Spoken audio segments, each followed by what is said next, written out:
Hi, this is Jason from Horrific Nightmares. Welcome back to my 31 days of horror in October, day 31. But it's also Slashback Saturday.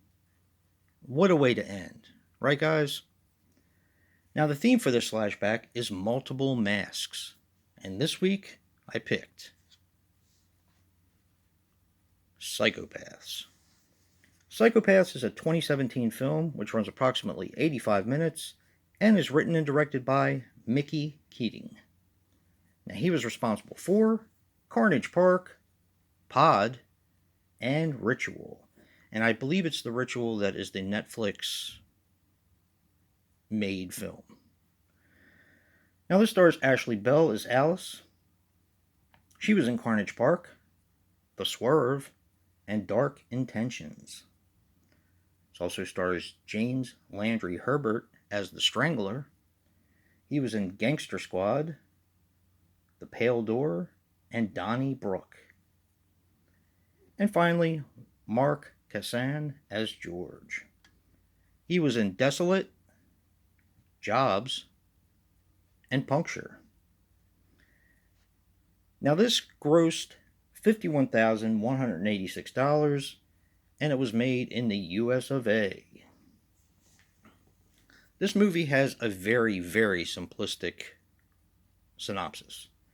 You basically have a group of serial killers who are on the loose, just killing at random because a former serial killer, played by Larry Fessenden, who has a very small part in this, is being executed.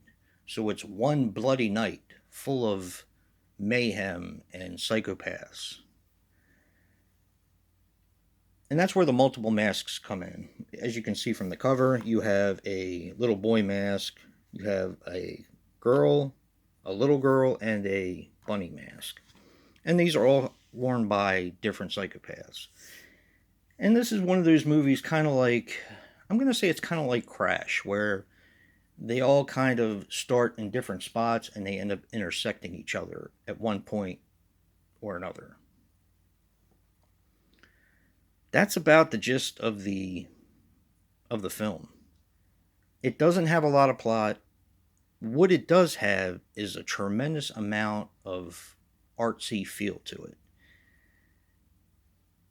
Now, to be honest, I have not heard anything good about this. Everybody I have talked to who has watched this movie has completely crapped on it.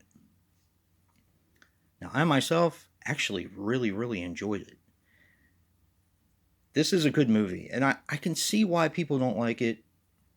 It doesn't have much of a story, like I said, and artsy type movies are hit or miss for a lot of people.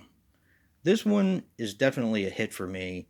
I know a lot of people have picked this up at the dollar store recently. Now, I did get this for my birthday from Hamilton Book from my daughter, and I really enjoyed this. Believe me, you can do a lot worse than $1 at the dollar store for this.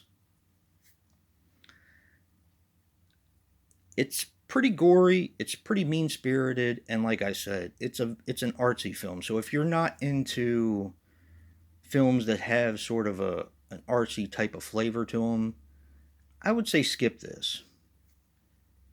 But if you do like a different type of slasher movie with multiple killers, Brad, yes, it is still a slasher movie even though it has multiple killers, I would say give this one a try. Yes, it's artsy. Yes, there's a lot of bright, vibrant colors. There's a lot of weird set design, but it's really done extremely well. This is definitely a recommendation. And I gave this one an 8. Most people probably think I'm crazy, but I did. I gave it an 8. And that is 8 smashed pumpkins. I wanted to thank everyone who's been watching these 31 days. This is the third year I've done it. I went back and forth whether I was going to do it or not because of things that have happened, death in the family, stuff like that. At the beginning, I really wasn't feeling it, and I was kind of almost looking for any excuse not to do it, but I am so glad I did. Thank you to everyone who's watched and commented. and just been there. This has been a lot of fun. I can't wait till next year already. This is my favorite time of the year. Thank you. Thank you, everyone. And if you like what you see in here, hit that like button and subscribe. And until next time, peace.